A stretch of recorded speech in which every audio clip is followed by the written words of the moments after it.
Naam, tunawasalimuni popote mlipo wapenzi watazamaji wa Kibenga TV, huku tukitumaini ya kwamba mpaka sasa bado mko salama salimini, na hiyo ndio furaha yetu.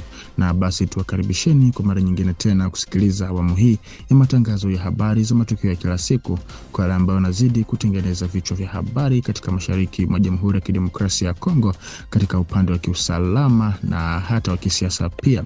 Na tutakwenda kuanzia na hali ya usalama mashariki mwa Jamhuri ya Kidemokrasia ya Kongo, ambayo yanaendelea kuzua wasiwasi mkubwa hasa katika mkoa wa Kivu Kusini, na hii ni kulingana na vyanzo kadhaa vya ndani vinavyofanana ambavyo vinadai ya kuwa wapiganaji wa M23 ambao mara nyingi hutajwa kuwa wanaungwa mkono na Rwanda wanadaiwa hivi karibuni kuweka masharti mapya katika baadhi ya maeneo yaliyo chini ya udhibiti wao. Na ni takriban wiki mbili zilizopita ndipo wahasi hao walidaiwa kuitaka taasisi ya taifa ya utafiti wa kilimo ya Mulungu, yani Inera Mulungu, iliyoko katika grupema ya Miti wilayani Kabare kuondoa mifugo yake ya ng'ombe.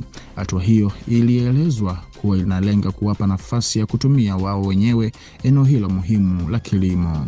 Siku chache baadaye, yani Ijumaa iliyofuata, wafugaji kutoka Rwanda waliripotiwa kuwasili katika eneo hilo wakiwa na msafara wa kwanza wa malori 6 ama kamion 6 ambayo yote yamejaa ng'ombe. Mifugo hiyo iliingizwa moja kwa moja katika malisho ya Inera Mulungu ambako tayari ng'ombe hizo zimeanza kupata malisho. Kwa mujibu wa vyanzo hivyo, vinadai kuwa misafara mingine inatarajiwa kufika katika siku zijazo, hali inayoashiria uwepo wa mpango wa kudumu. Wachambuzi wa ndani wanakosoa hali hii wakisema ni mwenendo unaojirudia katika maeneo yaliyochukuliwa na M23. Mbali na uhamishaji wa watu kutoka Rwanda kuja Jamhuri ya Kidemokrasia ya Kongo, pia kunaripotiwa kuingizwa kwa mifugo. Matukio kama haya tayari yamewahi kuripotiwa katika maeneo ya Nyiragongo, Ruchuru na Masisi huko Kivu Kaskazini. Kuenea kwa vitendo hivyo hadi Kivu Kusini, hasa katika wilaya ya Kabare, kunaonekana kuwa hatua mpya inayotia wasiwasi. Kunazua hofu kuhusu mabadiliko ya muundo wa kijamii na kiuchumi katika maeneo husika, hasa katika mazingira ambayo tayari yana mvutano wa kiusalama unaoendelea. Hadi sasa hakuna tamko rasmi lililotolewa na mamlaka za Kongo kuhusiana na madai haya. Hata hivyo, maendeleo haya yanaweza kuongeza mvutano wa ndani na kuathiri juhudi zinazoendelea za kurejesha utulivu wa kudumu katika eneo hilo. Na tukisalia huko mkoani Kivu Kusini, kufungwa ghafla kwa eneo la uchimbaji madini la Luhihi kumesababisha mshtuko mkubwa miongoni mwa jamii za wenyeji ambazo sasa zinakabiliwa na hali ngumu ya kiuchumi. Zamani likiwa tegemeo kuu la maisha kwa maelfu ya familia, eneo hilo sasa linahusishwa na tuhuma nzito zikiwemo uchimbaji haramu, vitendo vya kiukatili na matumizi mabaya ya mifumo ya usalama. Kwa mujibu wa ushuhuda mbalimbali uliokusanywa kutoka kwa wakazi na wadau wa eneo hilo, wanadai kuwa udhibiti wa shughuli za uchimbaji unadaiwa kuchukuliwa tangu mwezi Septemba na afisa anayejulikana kama Major Thomas. Inadaiwa kuwa anashirikiana na watu wenye silaha wanaohusishwa na kundi la Nevis. Vyanzo hivyo vinaeleza pia kuwepo kwa mfumo mbadala wa usimamizi, ukiwa na mtandao wa uongozi usio rasmi unaowahusisha watu wanaojulikana kama Waso, Inosa na Dekrisa, huku mtu aitwaye Musonera akitajwa kuwa msimamizi wa ununuzi wa mchanga wenye madini. Hali ya usalama katika eneo hilo inazidi kuzua wasiwasi mkubwa. Wakazi na mashuhuda wanaripoti kuwepo kwa vitendo vya ukatili vinavyojirudia, ikiwemo kukamatwa kiholela, mashambulizi ya walengwa pamoja na watu kutoweka katika mazingira ya kutatanisha. Kutokana na kukosekana kwa uchunguzi huru, idadi halisi ya waliopoteza maisha haijathibitishwa, ingawa taarifa kadhaa zinataja uwepo wa vifo na watu wengi wasiojulikana walipo. Jambo jingine linalotia hofu ni kutoweka kwa maelfu ya vijana waliokuwa wakifanya kazi katika eneo hilo. Takriban vijana wapatao 5894 ama 5894 jeunes wanadaiwa kutokuwa na taarifa zozote kwa sasa. Kwa mujibu wa baadhi ya ushuhuda, huenda baadhi yao walijiunga au walilazimishwa kujiunga na makundi yenye silaha yanayohusishwa na AFC M23. Hali hii imeacha familia zao wao katika sintofahamu na hofu kubwa kutokana na kukosa taarifa sahihi kuhusu walipo. Kutokana na kuzorota kwa hali hiyo, wakazi wa Luhihi wanalalamikia kuporomoka kwa hali zao za maisha na wanatoa wito kwa mamlaka kuchukua hatua. Wanamwomba hasa gavana wa Kivu Kaskazini kwa niaba ya wahasi Bwana Bahati Musanga Erasto pamoja na viongozi wa AFC M23 kuchukua hatua za haraka kurejesha usalama na kukomesha vitendo vya ukiukwaji wa haki vinavyoripotiwa. Wakati huo huo, madai ya uporaji ya ardhi na rasilimali yanaendelea kuripotiwa. Inadaiwa kuwa baadhi ya ardhi za serikali zinagawiwa kinyume cha sheria, huku mali za watu binafsi zikiwemo magari zikichukuliwa au kupotezwa.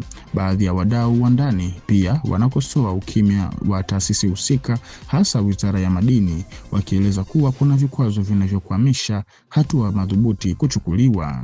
Kwa ujumla, hali ya Luhihi inaakisi changamoto kubwa zaidi ya utawala katika mashariki mwa nchi.